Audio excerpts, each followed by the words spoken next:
alongside Ned for many, many months. And Ned has been standing alongside this community by sharing his heart and his story and his life as he's gone through this experience. So I'm grateful for his witness to the way that God loves us in community, and for the ways that vulnerability and trust and just not knowing can really bring us together and draw us near to the presence of God.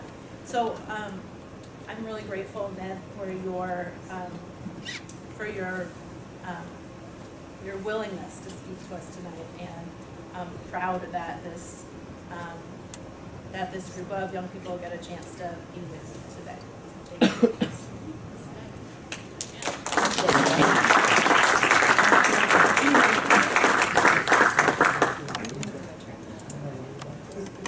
I do want to say the purpose of these yellow cards is there's going to be opportunities for you guys to ask questions or share thoughts, and sometimes it's embarrassing or kind of embarrassing or kind of weird to just ask them out loud, and I want to invite you to just write them down, and we'll come down and collect them and bring them up for Ned to answer if it's something you want him to answer, or if it's a thought you want to share with him or with the rest of the group here today. So those note cards, you don't need to share what you're writing down with anybody else, but just feel free if that's more comfortable. All right. Take it away. All right. Hi guys. Good evening. Good evening. Hi. All right. You're good at that. So I'm really excited to be here, get to talk to you guys, and I'm a college professor, actually at right down the street, Northwestern. I teach there at Kellogg School of Management. So I'm actually a little bit nervous because frankly, I spend most of my time teaching executives how to build their businesses. So I'm talking to people your parents' age. This is the first time I think I've ever talked to people your age, so it'll be new for me. But I'll tell you the same thing that I tell all my students all the time, which is interrupt me at any point. Right? I don't want this to be a monologue. I want it to be a dialogue as much as possible. What I'm planning on doing, you look like you're ready. Jump in. You were getting the card up. Did you want to ask something? Oh, okay. All right. But just like that, anytime, just put up your hand or just start talking or throw something at me. I should say this too. You heard I have a brain tumor. I'll talk to you a little bit about that. But one of the odd things that I learned a few months after is I was doing a series of neurological tests. And to do that, one of the tests involves, they give you this sheet of paper. It's a really wide sheet of paper and it has a bunch of weird symbols on it. And the test is, we want you to find as many of this symbol on the paper as possible and as quickly as you can. So I think, all right, I'm pretty good at this. Thought I nailed it. After I'm done, then the person administering the test goes, okay, you done? You found them all? Yeah, I found them all. She goes, but what about all of these? And she pointed to this side of the paper. She said, you have left neglect. So I see things on the left side, but my brain just doesn't always process them. So the other thing I tell my students when I'm lecturing and giving talks at Northwestern is, if you're sitting over here, I'm not ignoring you. My brain is just not processing that you're there. So you have every right to just ball up a paper and throw it at me. You can come up here, you can grab my cane and you can poke me with it, whatever you want to do. Right? Or if you're really feeling neglected and you want to say something, just come over here. I'll see you. Right? So that's the lay of the land. Interrupt me at any time, especially you guys. You have all the reason in the world because I'm not processing you. And you guys, you're already there. You must have known that I looked to the right. All right, so I know this has been sitting up there for a while. I'm going to start with that and tell you what it is and why it's there. And in some ways, this is kind of the end of where I wanted to go. But I want to start there because it's there, and I don't want you to sit there forever thinking, what the hell is that thing?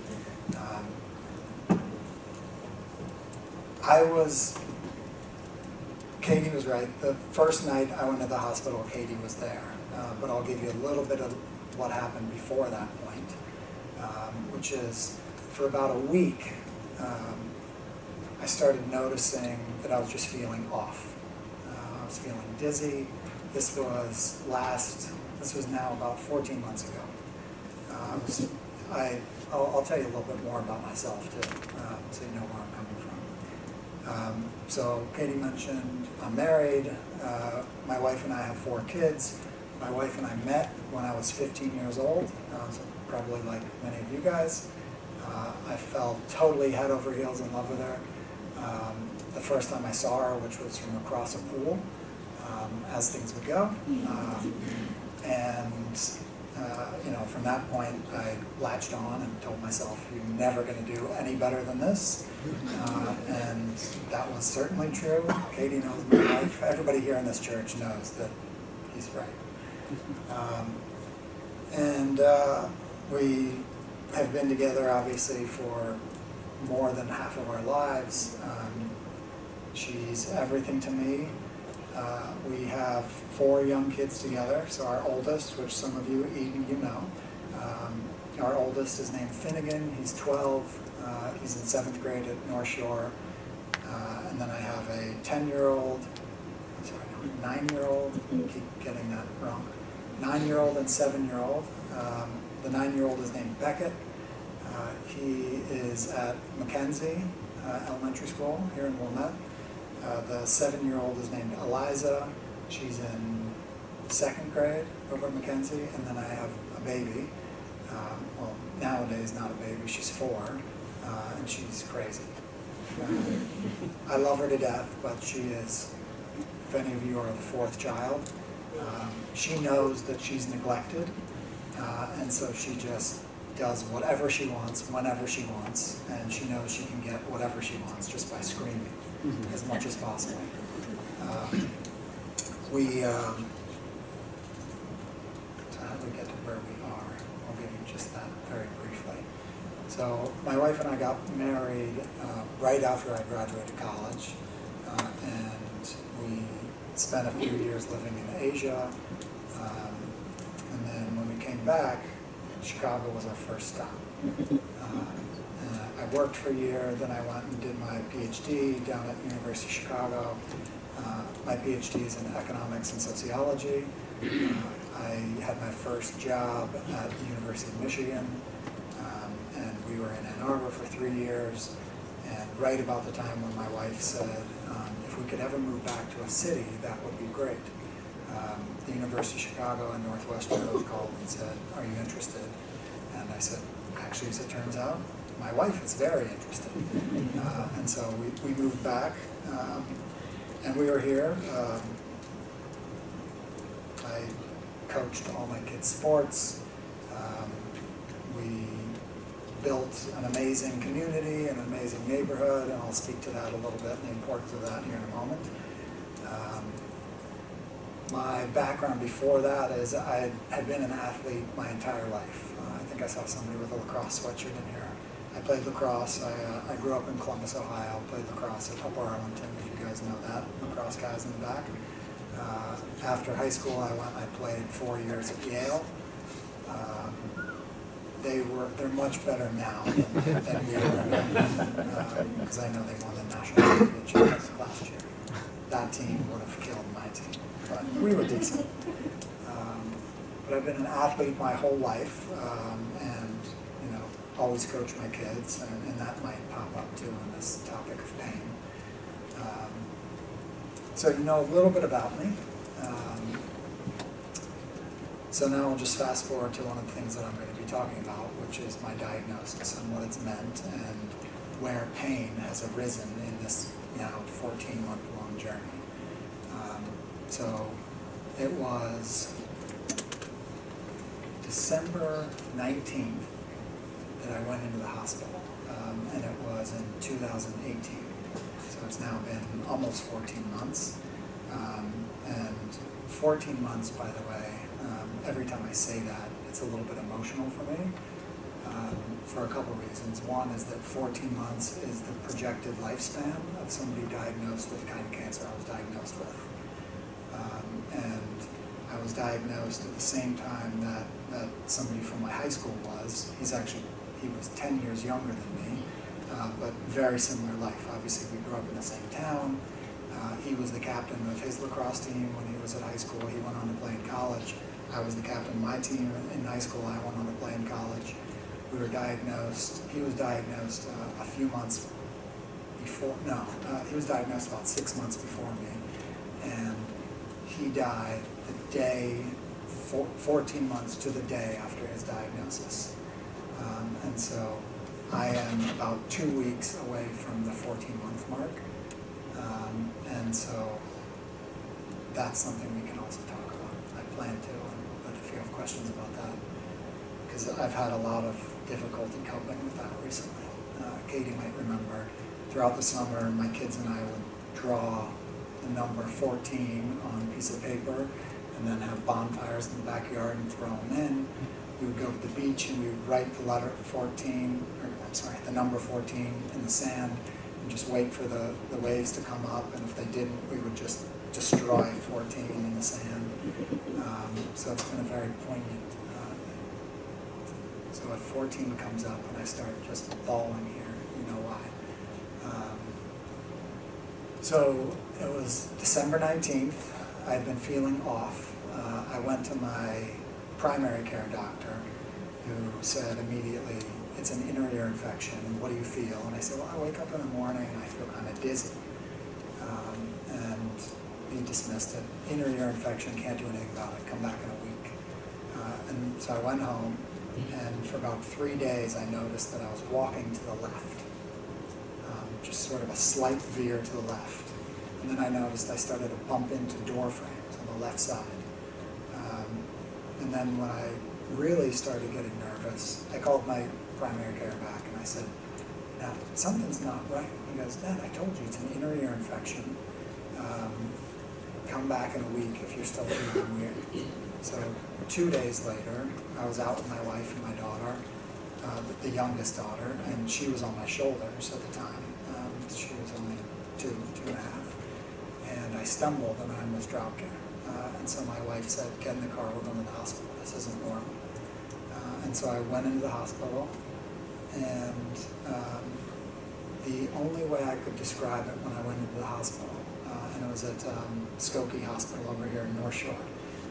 And I went in and, you know, I already told you, athlete my whole life, feeling, you know, I got this. It probably is an inner ear infection, but I almost just dropped my daughter, so I owe it to my wife and to my daughter to get checked out. And I walked in, and at triage, when I was going into triage through the nurse's station, they said, what brings you in? And I said, honestly, I feel like such a fool, and I'm sure you're going to laugh at me and say, you know, you're a wimp, go home. You have a cold, like a sinus infection or something, or an ear infection, go home. And, you know, trying to be macho and whatnot. And I said, I don't know how else to put it, but I feel drunk, and I promise you I have not been drinking. It's 9 o'clock in the morning, I'm not that kind of guy. And so they said, well, let's check you out. So they took me back in the room and immediately put me in a CAT scan.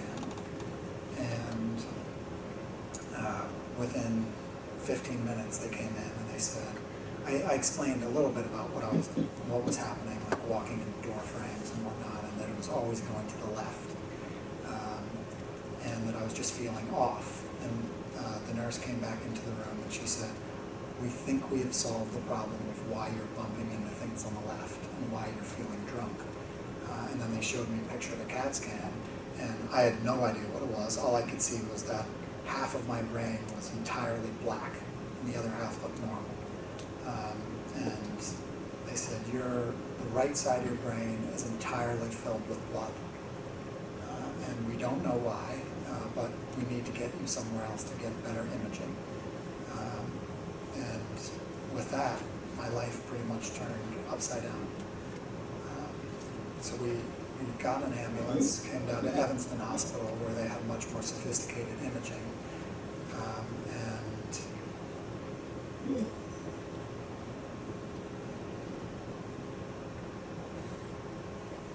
to start bringing the theme of pain into this, because it's popped up, and I'll do this later, I promise. I'm not going to forget. So the first time pain popped up was when I was still at the hospital in Skokie. My wife had dropped me off there, assuming she would come back in an hour and pick me up. And so I called her, and I said, I think you need to come back here. My brain is swollen and full of blood, and they think they see 2 tumors. And so my wife came back immediately, and she walked into the room and saw me, and she went batshit crazy. Forgive my language, I'm sorry about that. She started punching the walls, she started kicking everything in the room, and she said, I can't do this without you. Everything we do is together. I'm not going to be able to do this without you. And we had no idea about any diagnosis or prognosis at that point. But her pain was so raw and so real. And I've reflected on that point a lot in the last couple of weeks in particular. Because I'll tell you what, I'm going to jump around a lot, and I apologize. But that's something to do with a brain tumor, but it's also something to do with just getting things out in a safe place, which I think is important. I feel safe here. I've been reflecting a lot on that pain, that raw emotion she felt, and how she expressed it that night. I've been thinking about that a lot the last several weeks, because she's done an incredible amount of work throughout the year in preparation of having to be on her own, a single mother of 4 kids. And in doing a lot of that work, I'm so proud of her, but she doesn't have the room to be able to show that kind of pain. She can't do it in front of our kids without freaking them out, making them think I'm going to die at any moment. And she's too emotionally burdened to be able to let that out in that way. She's done a lot of therapy, she's done a lot of self-work, and what it's done is it's made her incredibly strong. I've been reflecting on that moment as that felt, her pain in that moment, that first night, or that first afternoon in the hospital, made me feel incredibly loved, which is strange, and the more I've thought about it in the last several weeks, if not 2 months, I've realized how selfish that was. But at the same time, in some ways there are days when I want to go back to that exact moment. Even though I know it was so hard for her, that pain she was feeling made her literally punch walls and kick walls in a hospital. But it's what, for me, made me feel like I am loved.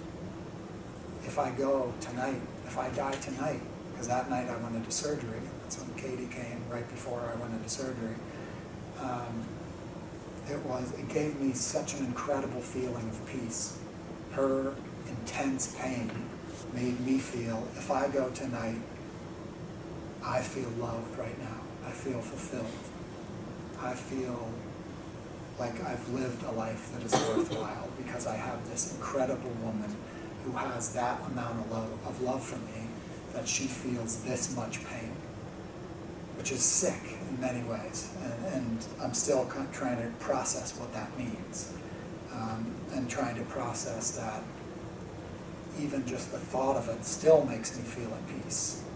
Seeing her in that amount of pain about what might transpire to her husband, still, and I'm embarrassed to admit it, but I'm an open book. Everything I've been through, I've written down in blogs, all the feelings I have from, we'll talk about some of them too. But that's sort of that was the first time that pain really entered into this journey. It was my wife's pain, and for her, it was intense and seemed life-ending at the moment. And then how it impacted me was actually quite different. It gave me an incredible amount of peace in that moment. I don't know if there's a teaching point there or not, but it was an interesting experience. Up until that point, everything we had done, everything we felt together. From the time we were 15 years old, we navigated everything together. If she felt pain, I felt pain. If she felt happiness, I felt happiness. In that moment, we actually diverged on this path. She felt intense, incredible pain, and I felt intense, incredible peace and satisfaction in her pain. Which is still, to this day, a hard thing to process and make sense of. But that's the first time pain entered into our journey. And again, feel free to interrupt me, ask questions. Of course, please. I assume you've done a lot of work on your condition and research. Yes. Any connection between your condition and the cause? It's a good question. So I think by the time I was a senior in college, I had had 7 concussions. And according to every neuro-oncologist I consult with and see regularly, they feel that there's no link whatsoever, including here at Evanston Hospital is one of the neuro-oncologists there, neurosurgeons there. We're very connected to the CTE stuff in professional football. And even one of them was profiled in the movie that came out about it. And so I feel like I have a good answer. Of course, if you Google it, everything causes brain cancer. This in particular, and concussions, and living too close to power lines, and all of that might be true, but there's no way to prove any of that. So I don't think I don't believe that there's a relation there at all. So a good question.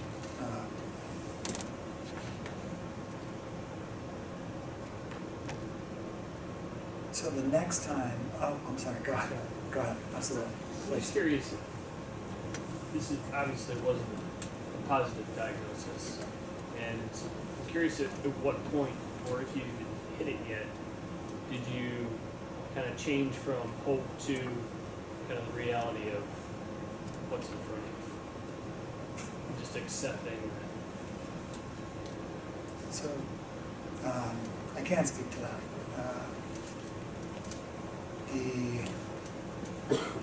I'll speak to it this way. I still go back and forth constantly, and a lot of it depends on my energy levels. A lot of it depends on my voice. Usually doesn't sound like this. I'm recently out of a chemo cycle, and chemo just does terrible things to my vocal cords. I usually would not need a mic. Pretty loud, and so that feeling of hope to then accepting what is, and what is yeah, pretty terrible prognosis. It still wavers. Right from the get-go, it wavered back and forth, and still to this day, 14 months later, there are days when last week I was doing physical therapy and on an exercise bike for the first time in about a year, and I all of a sudden just lost it. I broke down, and I called my wife, and I said, I just had a thought, which I've not ever had throughout this experience, which is, I think I'm going to beat this, which nobody ever beats this, unfortunately. And this morning, I woke up, and I have no idea why, but I spent the first 3 hours of my day throwing up constantly. And so today, by lunchtime, I was back to, there's no hope. This is it. So I'm constantly moving back and forth through those 2 different modes, which is something that my whole family has learned, or has realized that we need to cope with. And there's nothing to do about it other than accept the feeling, sit with it, know that it's likely temporary, the feeling, the pain and the anguish and the sort of fear that it involves is most likely going to come back and in and out of our lives. But yeah, that's a long answer that could have been much shorter, which is that it happens constantly, moving in and out of hope and complete despair.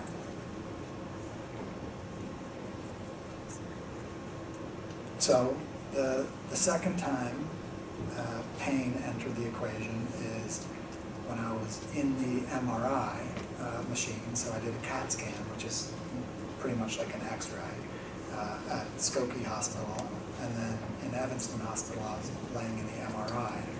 At this point we already knew there was something ugly and bad in my brain, and I was laying there and I was thinking about pain, but I was thinking about my children's pain, but not in the way you would necessarily think. So I was laying in the MRI. Has anybody ever had an MRI? Okay, so you know those things where it's like,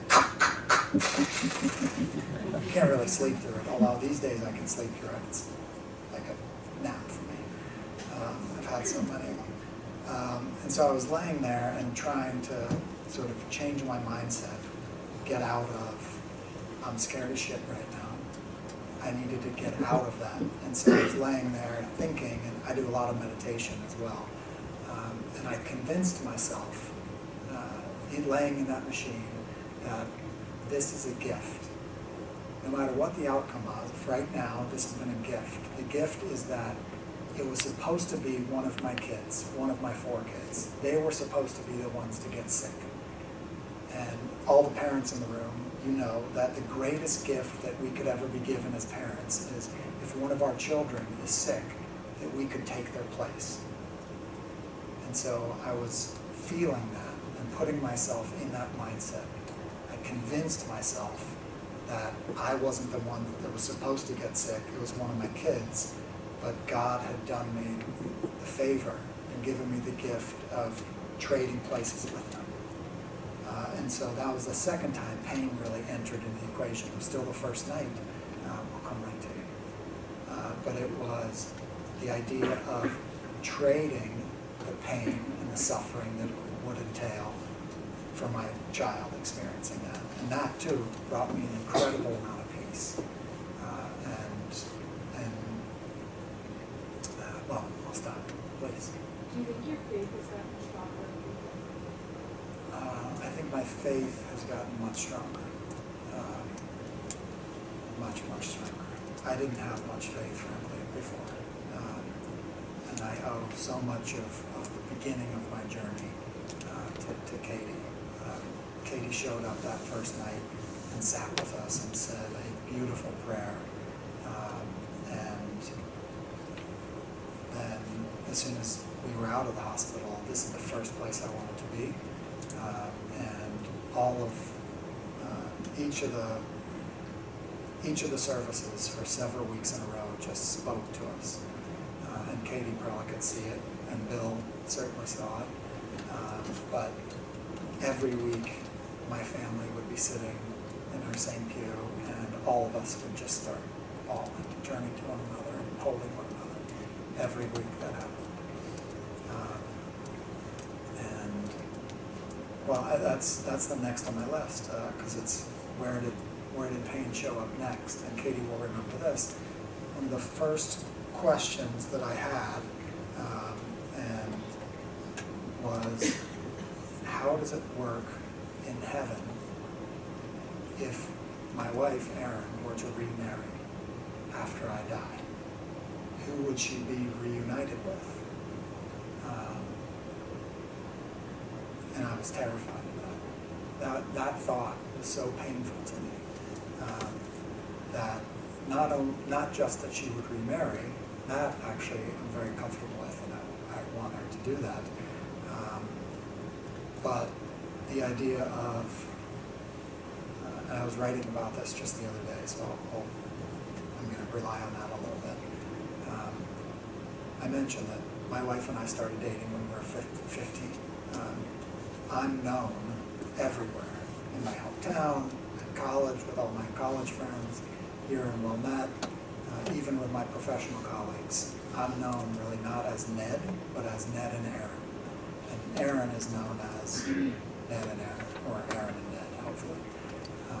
That's been our identities, both of us. And we, solidified that in our wedding vows. Most wedding vows, end with till death do us part. And ours ended with not only until death do us part, for our love is eternal. And so for us, Ned and Aaron was always eternal.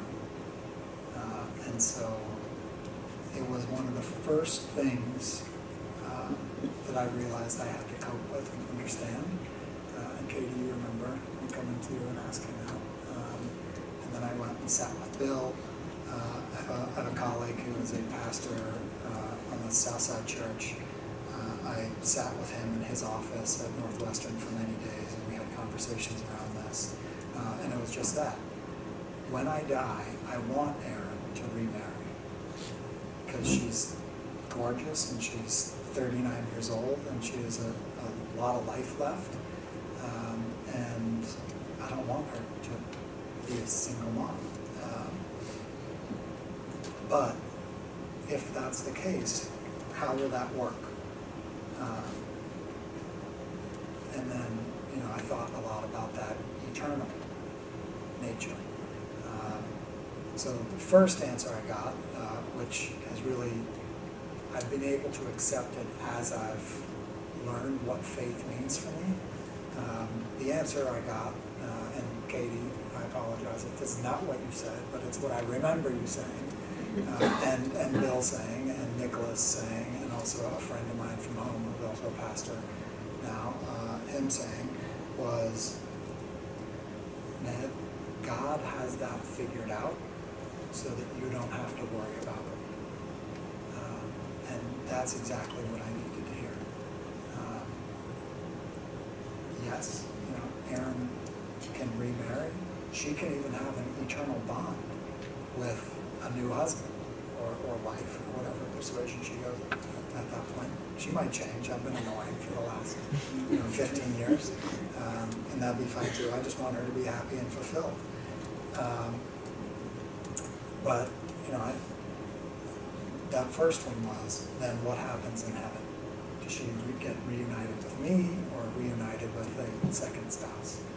And my journey through faith has allowed me to accept that answer and find meaning and peace in that answer. God figured that out already so that you don't have to. That doesn't mean I understand it any better. It's just that I have faith that there are several things, several questions that we're not capable of answering because the answer is, and the truth is just beyond our ability to comprehend. And that's probably one of the most important questions. How does heaven work? How do you get reunited? Right? And what does that look like? Especially if there's now a third person in the mix. But I truly believe, and I think it's been core to my development of faith throughout this year, that I can accept that, and it gives me peace that God's figured it out so that you don't have to. Right? I don't know if that helps. And this community has just been amazing in every way, showing us what faith can do and what faith can mean. God, now I'm all over the place.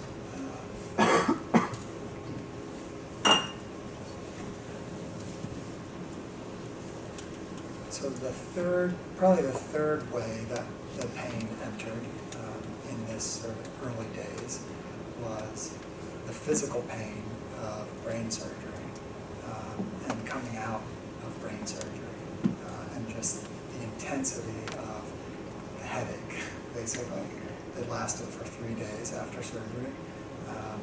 That kind of pain, and I bet you guys have experienced that kind of physical pain, whether a sports injury or maybe not brain surgery, I get it, hopefully you haven't had that. But that kind of physical pain made it real. It took it out of the sort of hypothetical. It took it out of the metaphysical, and it made it real in that moment. Like, okay, this is something that I'm now going to have to do something about. Up until that point, you know, I wasn't exactly sure what I was going to do with any of the emotions I had, because I didn't understand what it was yet. And the physical pain of coming out of brain surgery and just feeling it in my body made it, this is a thing. This is not something that, you know, we can ignore, that we can wish away, that I can meditate through, that I can listen to phone music to make me feel better, which it does. I like that too. It's a good one, good choice. But that's really it for the physical pain. There are other physical pains I've experienced. Like I can't move my shoulder very well, which is a neurological problem. The right side of my brain just doesn't communicate to certain parts of my body. You can see I came up with a cane. I can't really move my leg. And from time to time it is physically painful. It's more just annoying. And the only really relationship I've had with physical pain through this process has been just kind of resetting myself in the moment, in the present. Right? I can get pretty caught up in my head, caught up in thinking about the intangible, the emotional, the metaphysical side of what a terminal diagnosis means, both for me, for my family, for my friends, and for the community. The physical pain is something I actually look forward to in some ways because it sets me, resets me in the present. Yeah, please. Thanks for asking. So my exact diagnosis is what's called a grade 4 glioblastoma. So there's a glioma is a primary brain tumor. What that means is it's a brain tumor that originates in the brain and 99.9% of the time stays in the brain. So it's not a metastatic kind of cancer where you hear, you know, a cancer starts in one place and then shows up in all sorts of other parts of the body. That's the good news in some way about having a brain tumor is it's not going to necessarily show up in other parts of your body. There are other types of cancer which go to the brain, like lung cancer oftentimes moves to the brain, but that's then a different kind of brain cancer. So a grade 4 glioblastoma is what I have. It's the most severe. It's sort of, if you think about like stage 4, you hear that kind of thing. Stage 4 in most cancers mean it's moved throughout the body. Stage 4 in brain cancer means it is progressed to the most difficult to control and most invasive type of tumor. And the problem with a brain tumor and brain cancer is that our brains are incredibly well protected. Viruses and bacteria don't typically move into the brain. The brains are protected by the blood-brain barrier, if you've heard that, right? And as a result, our immune system doesn't work in the brain. It has no reason to work in the brain if foreign bodies aren't able to enter into the spinal system in the brain. So our brains are well protected. Immune system doesn't need to work there, but when you have something in your brain that you'd like your immune system to be able to see, recognize, and kill, then there's not a whole lot you can do. Which is why brain tumors and gliomas in particular are, well, what is the diagnosis? So that's the diagnosis.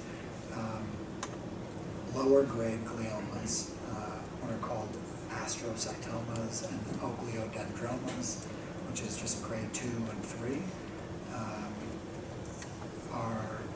they will all, at some point in time, progress into what I have, which is a glioblastoma, like grade 4 or stage 4, but they take a lot longer to do so. Glioblastoma, as I said before, from the point of diagnosis, and of course it doesn't really matter what day it's diagnosed, but from the point of sort of onset, the median survival is 14 months. And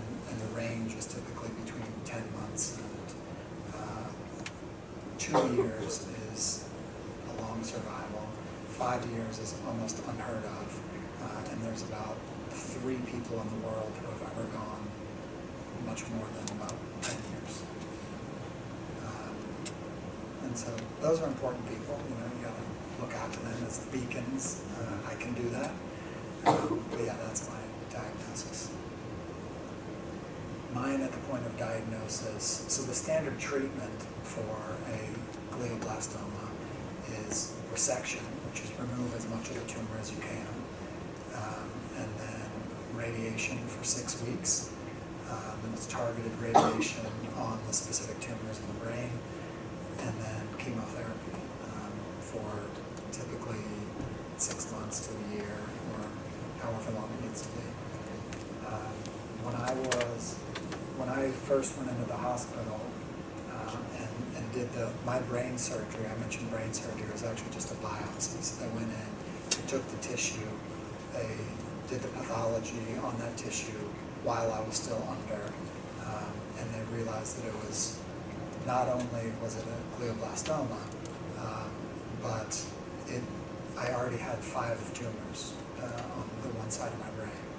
And so they made the decision, which was the right decision, that they'd have, if they were going to do surgery, because if you don't, with glioblastoma, if you don't get 100% of the tumor, it has a 100% chance of recurrence, which is why it's sort of invariably fatal. And they weren't going to go and try to open my skull and brain in 5 different places at once. The surgery probably itself would have killed me. So we didn't do surgery, which was in some ways a blessing, but also it meant that mine had already progressed, basically, long before we even knew it was there. Sorry, I'm forgetting what your question was, too. Oh, diagnosis, yeah.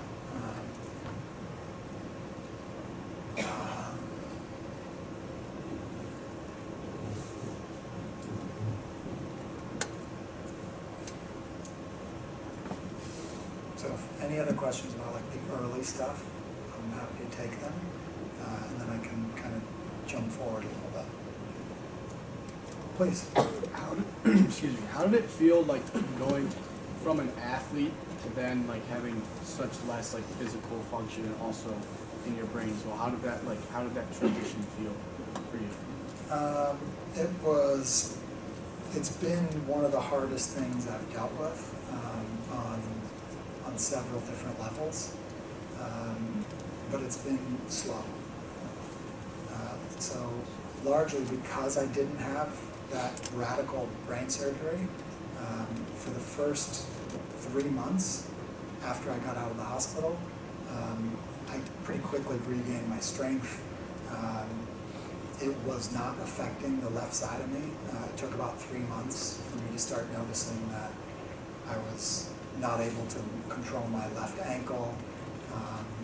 It was only really within the last 3 months that I stopped having much use of my left arm. And so it was very gradual, that onset, which in some ways was a blessing, because coming out of the hospital I was still exercising, I was running. I love the Peloton. I don't know if you guys know what that is, or your parents have it. I was obsessed with that. Actually, it's one of the reasons that I knew something was wrong. And I'll brag a little bit. Every ride I did, I would get mad at myself if I didn't end in the top 2% of riders on the ride. And I hit it. So I was pretty intense with my physical activity. And yeah, so I noticed that my percentage started coming down. When I got to, I didn't even make the top 10%. Something's wrong. I'm dying. Sorry, that was poor taste. But you know, I think from there it's been. It's also a bit of this up and down and just getting used to things. So last summer, I made the decision to get an electric wheelchair, which was, it had to be an electric wheelchair because my left arm wasn't working well enough to use a manual one. And it was actually great. I loved it. I had already sort of accepted the fact that I'm likely I'm going to start running again. But I loved it because it gave me freedom back and independence. My dog and I actually got pulled over by the police the other day.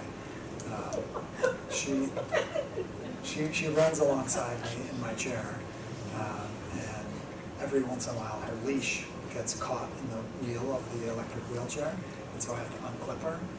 And she's a good dog for the most part, but sometimes she goes, I'm not tied to anything, and she just takes off.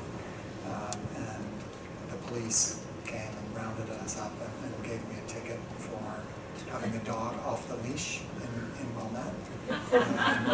So, Is that $100 fine? I couldn't pay that once. yeah, I haven't even looked at it yet. I didn't open the envelope. I said, "Are you seriously going to do this?" And she goes, "Well, we kind of have to. We're on school grounds too when it happens." That was bad. So it's actually I can jump to another avenue of pain, which is my kids' pain. I've largely accepted that my physical abilities have changed dramatically, and it's hard, but I've reached a level of acceptance with this. I also have one of my best friends from college lives in Kenilworth, just a couple blocks from here, and about 6 months before I was diagnosed, he was diagnosed with ALS, and so very different diagnoses, but very similar prognoses. And he was an athlete in college too. He was a track star, and so it's been oddly nice having somebody else to sort of experience the same physical declines who came from very similar places. And so while it sucked having sort of a partner to go through some of the same steps with, is good for resetting yourself. But my kids, so go in two different directions probably. I think my kids have felt the physical decline far more than I have. And it's not because they don't see it day in and day out, but it's because what they remember about me is that I was an athlete, that I was always outside running with them. I coached every one of their teams for the last several years. I wrestled with my boys, and that is gone. And that, the amount of pain that they feel around that is intense. So that's been a much harder loss, and a much more poignant source of pain and anguish for the physical decline. It's been my kids. That place. Can I ask how you have been able to, or you and your wife have been able to help them with that pain? A lot of therapy. Yeah. Yeah, a lot of therapy. And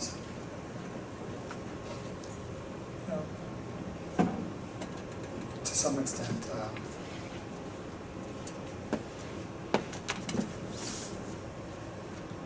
sort of knowing how to bring those kind of things in on ways that work within my abilities.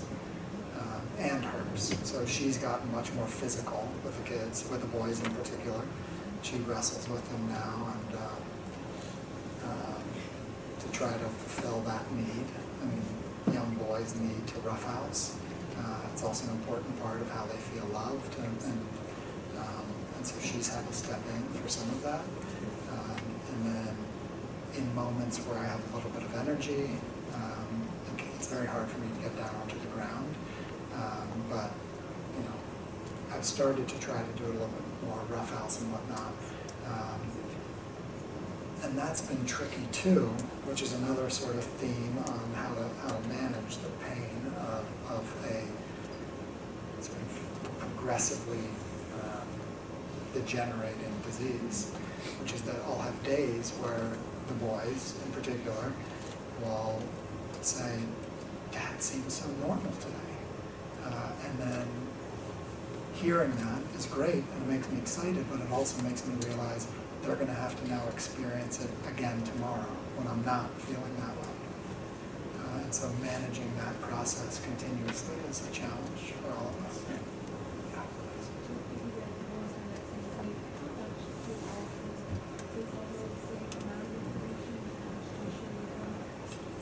So we were very open from the get-go with them, not on everything except the prognosis.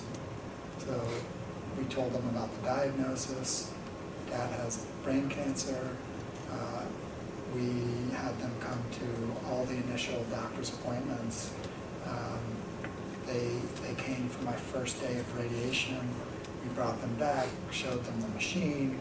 They watched me get my head sort of bolted to the table and this mask put on. I don't know if any of you know that. There's this really creepy looking mask. Because for radiation, especially in the brain, you don't want to move around because they're shooting some stuff in the brain with lasers. So you don't want to miss. So they put this big mask on you and they bolt you to the table so you can't move. So we had them come back for that and watch just so they knew exactly what Daddy was going to go through. And then they came a few times throughout. They came on my last day, which is really cool at Northwestern in the radiation clinic. On your last day of radiation, you get to bang a gong. And so the kids came and they all banged the gong. So we tried to keep them very involved. I'm now doing immunotherapy in Germany. I go once a month to Germany for a personalized vaccine that's been developed based on my tumor tissue. That's one of the reasons I'm a little tired. I just got back 2 days ago. So they came for the first trip, which was 12 days long. I had 4 treatment days. We brought them with us. We made a little bit of a family vacation out of it. But we got there, we sat down with the German team, and all 4 of the kids had their list of questions to ask. And they were varied by their ages. So my oldest son, the 12-year-old, is very scientific, and he wanted to know, what's a peptide? How do you, how exactly does this all work? And to his credit, he had actually read a lot about it before, so he just impressed the hell out of him. To the youngest one, which was, her question was, when is my daddy's cancer going to go away? And that's all she asked, again and again and again. So, yeah, we've been very open with them, except the oldest one understands the prognosis. He understands that I am now within sort of the expected time of my life ending. But he also knows that my clinical state is not consistent with the clinical state of somebody who is about to die.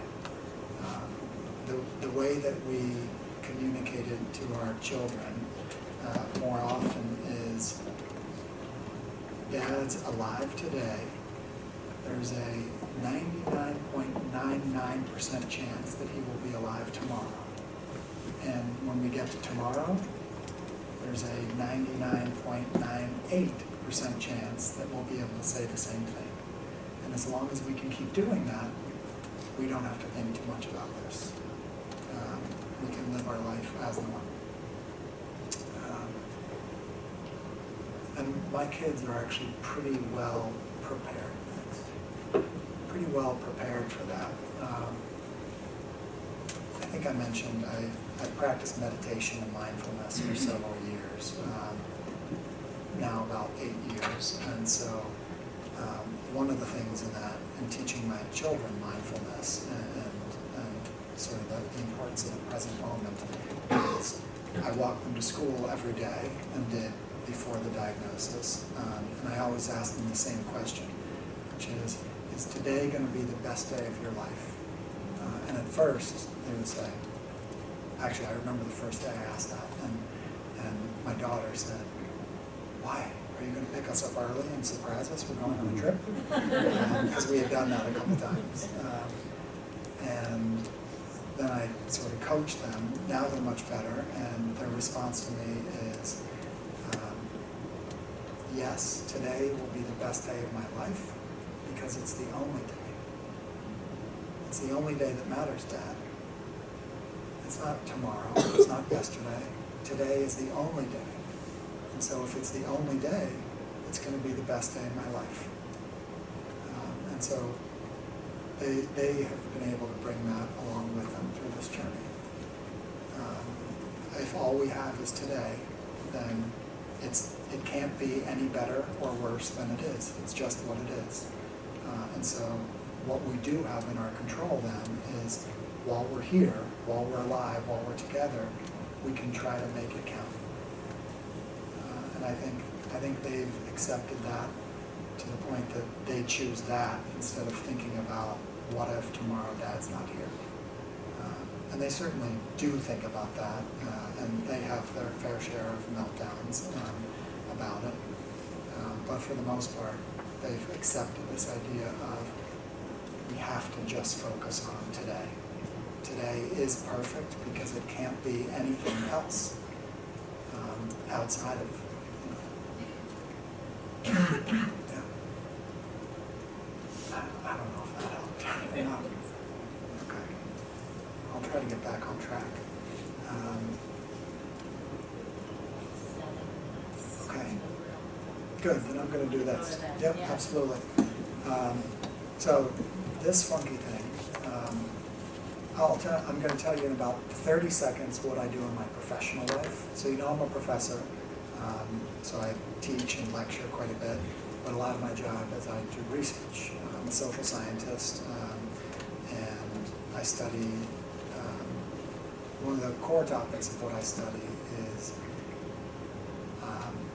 social networks, and not Facebook, not LinkedIn, not those kind of social networks, but like actual social networks.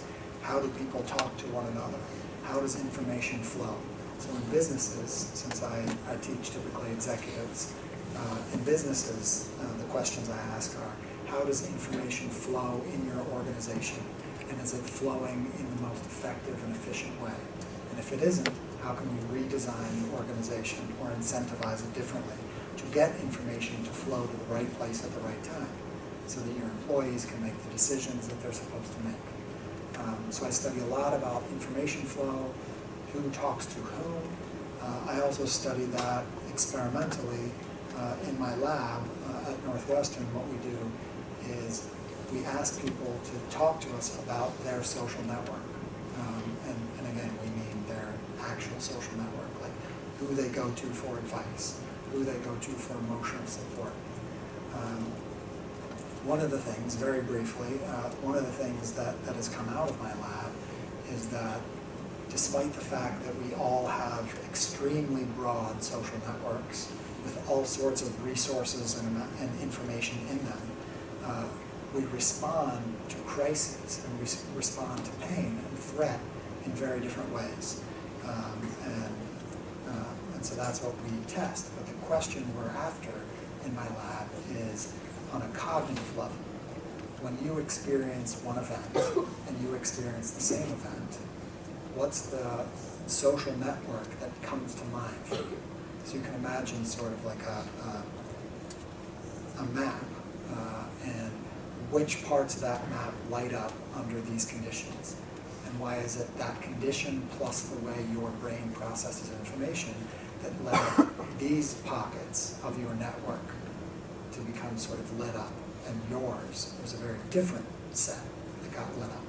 And what explains that variance? So that's what me and my PhD students and postdocs spend a lot of time experimentally trying to figure out, because it's important, right? And I'll tell you what this is in a second. It's important because if you are kind of cognitively calling to mind certain contacts that end up being useful for whatever it is that you're trying to do, and your mind, even though you face the same scenario, which is a threat or physical pain maybe, if your mind is going through a suboptimal process, and and activating or calling up parts of your network, they're not going to be very conducive to helping you cope or helping you move through this, right? Then you're going to be advantaged, you're going to be disadvantaged. And so a lot of the work I do, because a lot of my research is on sources of discrimination and inequality in society and in organizations. And for me, I sort of marry those two with, can we develop strategies, can we develop interventions that make, I'm sorry, what's your name? Alex, to sort of re-engineer the way her brain is calling up social information at the right time, so that she can access what she needs at the right time. Whereas Caroline, for whatever reason, her brain was processed to call up the right parts of her network. And we do it spontaneously, which is really fascinating. So we are not typically searching our network at a cognitive level on purpose. We're not saying, here's the need, here's where I go. But I'll talk about this. It was, I don't want to turn around. I have a copy of it on here that I'm going to look at, and I'll speak through what it is that you're seeing. There it is. So, this is going to be a weird question, especially with some of your parents in the room, but anybody ever been in a fight and been punched in the stomach? One? All right. I think my brother punched me once. I knew the back row could get me. So what do you do when you get punched in the stomach? Don't say hit back. You can fall down. Fall down. Curl up. Yeah, exactly that. You did exactly what I was looking for, right? You get punched in the stomach and you double over like this, right? So in general, the vast majority of people, when we looked at their social networks, when they were experiencing pain, threat, or insecurity, and you then track how they are engaging with their social network, they do exactly what Jimmy just did. Right? It's like being punched in the stomach. You double over. What does that mean in terms of our social networks? It means if you follow people, they go to their closest ties, their family, their closest friends. Why do you think they're doing that? What are they seeking out? What are they needing in that moment? Support. What kind of support? Comfort, right? Comfort, emotional support. And it's an innate, immediate response that we tend to have. And it's in many ways right, because it serves this purpose. In that moment of acute threat and pain, oftentimes the first thing you need is emotional support. But is it the place, so I'll bring it right back to me now, what we're looking at is, so right in the middle it says NS, that's me, Ned Smith. What I found, about 2 weeks after my diagnosis, I was sitting in my oncologist's office downtown at Northwestern Hospital, and it dawned on me that in 2 weeks' time, this is what had happened around me. And what it is, so that's me in the middle. The things around the outside, the yellow circles, and the names inside of them are the top research institutions in the world and the top neurosurgeons and neuro-oncologists in the world. All of those people I had in my phone contact list, I had their emails, I'd spoken to all of them. The purple ones over here, okay, that side, are the 4 or 5 largest pharmaceutical companies. So Merck is up there, a number of different pharmaceutical companies who are actively developing drugs for brain cancer. And the people inside of that are the CEO, the chief medical officer, and maybe 1 or 2 others. All of those people, I had their cell phone numbers, I had their emails, I talked to them directly. What else? Some of these other circles are, one is the whole alternative cancer treatment group. So there's a theory that cancer is not only a genetic disease, but it's also a metabolic disease, and so you should be treating it primarily with changing the way your body metabolizes things like sugar. And there's a whole research community around that. One of those circles is that research community. It's spearheaded by about 4 different oncologists, and then a woman who really popularized it, who wrote a book called Keto for Cancer. I learned about this pretty early on, and I ordered the book Keto for Cancer. And I remember the day it showed up, I was really excited to dive in. I'm a nerd, I read lots of stuff. And I walked, so Amazon rings the bell, I walk, I get the book. By the time I get back to my computer, I had missed a call from the author of the book. And I had an email in my box. Ned, several people have reached out to me, and I'd love to talk to you. She didn't know I ordered her book, of course. It was just, a happy circumstance. So that day I was sitting in my oncologist's office downtown and I thought to myself, in the last 2.5 weeks, I have directly spoken to people all over the globe that might have the information that I'm going to need. But then I sort of went, and how did that happen? So I drew this all out.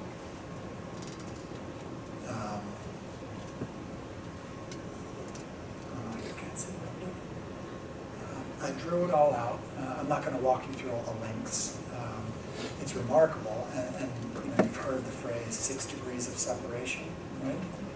That idea that everybody on the planet is connected to everybody else by 6 degrees. In the age of social media and online social networks, it's now 4.2, which is remarkable.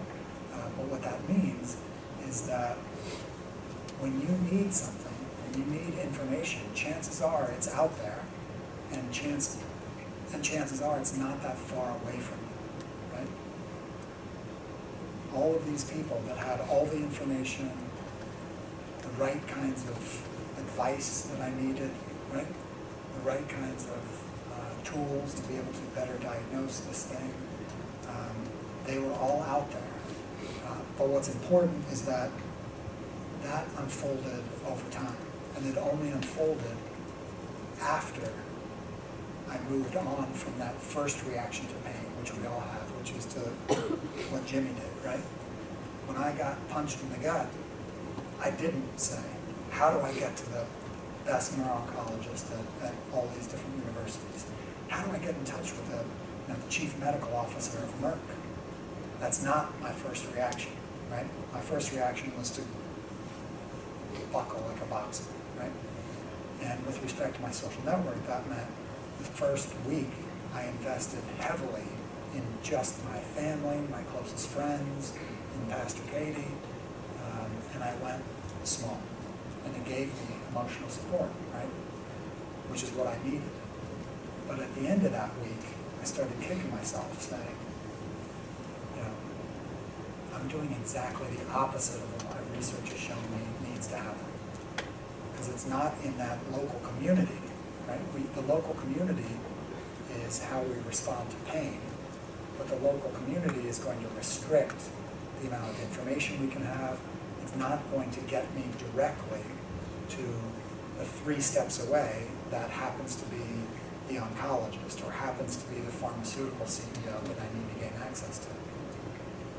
So from there, I realized, all right, well, this isn't that hard. I just need to go 1 step further.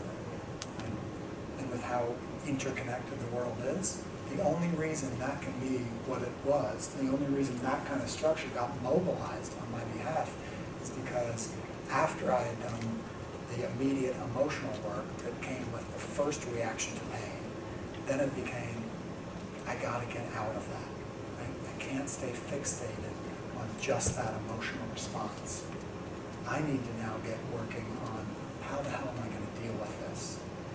Medically, physically, and emotionally. And so to do that, I've realized I gotta start talking to some other people that are not part of that immediate community, where everybody I went to in the beginning, they all knew one another too, right? It's like a high school clique. A clique is you all know one another. It's a great place to go when we want to feel good about ourselves. When we're feeling uncertain, we go back there because it's going back home. It's reminding us who we are. But it's not where the solution to a diagnosis, it's not where the information that is different that's going to make you unique. It's going to give you access to something or give you the ability to help somebody else. It's not where that resides. If it did, you would have already known it, right? Because within a click, everybody knows the same thing. That's why we feel so good within a click. I didn't even have to say to, what's your name? I didn't even have to tell Michael what's going on. He knows it as soon as he sees me. We speak the same language, right? We process things in exactly the same way. So I can start a sentence and he finishes the sentence. That's the beauty of those clicks, those closed structures.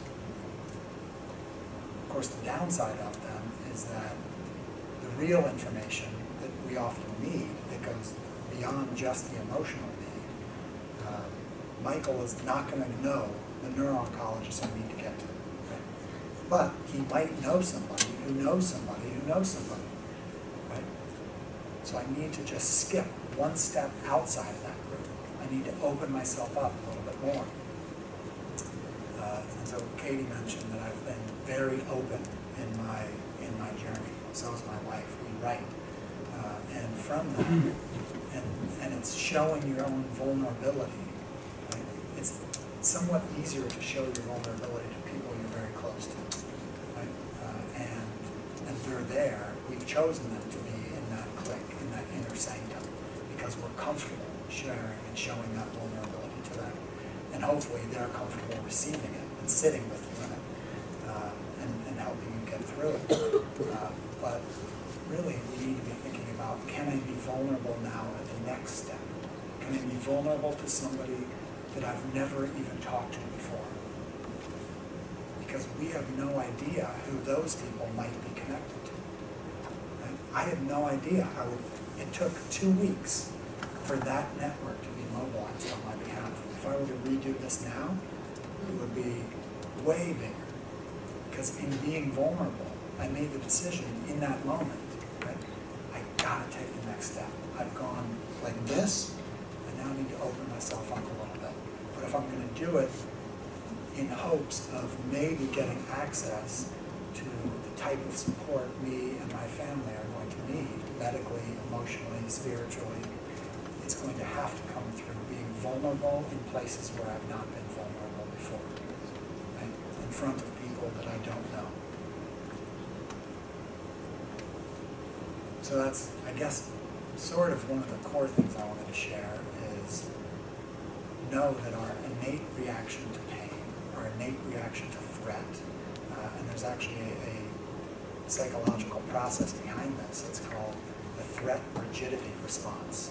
So when our brains sense threat, they actually start processing information more slowly.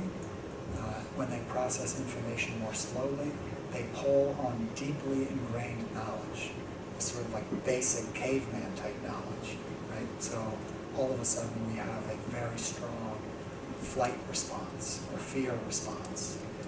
And we project that into our social environment by just doing the Jimmy, punch in the stomach, duck over.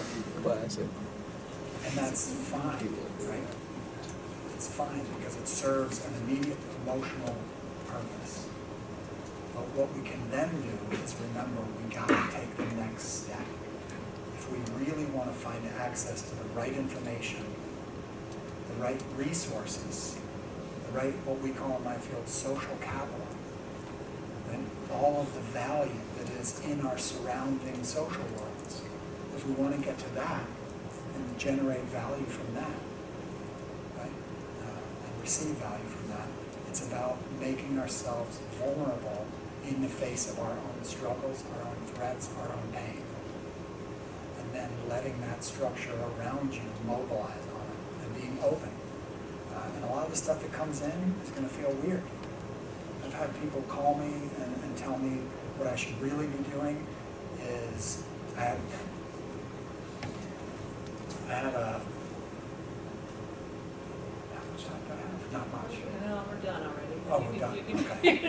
Then I'll tell you You gotta tell one. the story, yeah. I had somebody come to my house the other day, just showed up and said, I've been reading the things you've written on your blog, and you might think I'm crazy. He walks in with a big bag, he pulls out a bunch of onions and a bunch of garlic, and he said, here's what you need to do. You need to, tonight, you can't sleep in your bed anymore. You need to go get a Lazy Boy recliner. You need to put it in your family room facing this direction. And you need to take all these onions and you need to mash them all up into a paste. And then you need to mix a couple of different spices that he brought me that I'd never heard of. And you need to take this onion whatever paste, rub it on your head, and then wrap your head in saran wrap, like plastic wrap. You need to sleep that way every night for 4 months in the recliner. So you can't sleep in your bed. And he said, oh, and he also said he's an Albanian gentleman. He's just fantastic. I truly think he might be an angel. I've written about him, we've read it. So this was that guy. He came back, the plumber. He came back. And he also said, and you need to be listening to Albanian music 24 hours a day. And I said, why Albanian music? Because cancer hates Albanian music. And he was dead set. Because that's the only way this cancer is going to leave your body. Cancer hates listening to Albanian music. And so 24 hours a day, have headphones in. So some weird stuff comes in every once in a while, right? And in many ways, that's been some of the joys of this whole experience. The stories, right? Cancer doesn't always suck. Sometimes it's hilarious. Sometimes people tell you cancer hates Albanian music, right? But I think, the key to that is kind of remember this picture, right? We all have the first response of pain and threat and fear to go local, to collapse ourselves into what feels the most comfortable, right? But oftentimes the solution we need, the medicine that we need, the treatment that we need, the support, the information we really need if we're to overcome something, with grace, with humility, is going to come from not only that circle, but also outside of it. And how do we do it? We have to turn our fear and our pain into vulnerability. Right? Be vulnerable, to reach out, to make yourself open. Because at the end of the day, people are fundamentally good. I truly believe that. That's been one of my experiences with cancer. I have an entirely new appreciation for humanity. Right when things were getting pretty shitty in this country, in terms of how we were treating people at our borders, in terms of how we're treating each other, right when, it's sort of like bottom of the barrel, I've now seen the beauty of humanity in so many ways. Which is the last thing I'll say about this, which really has nothing to do with pain.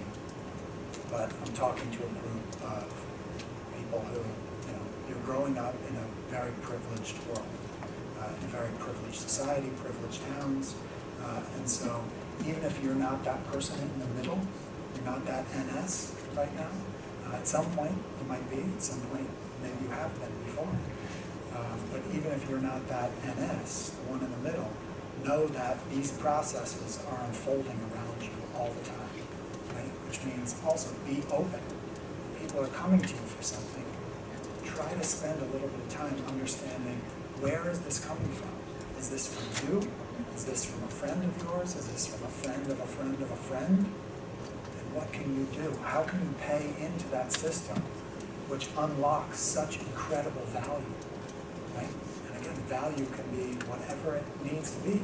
For me, the value has been access to some treatments that I never would have known if I didn't have people who were willing to sort of mobilize their networks on my behalf. And it never would have happened if I had done only what was innate, which is the Jimmy, and not done the open it back up. Stop there, because I keep hearing, you're down. I know. Oh my gosh, this has been such a blessing. I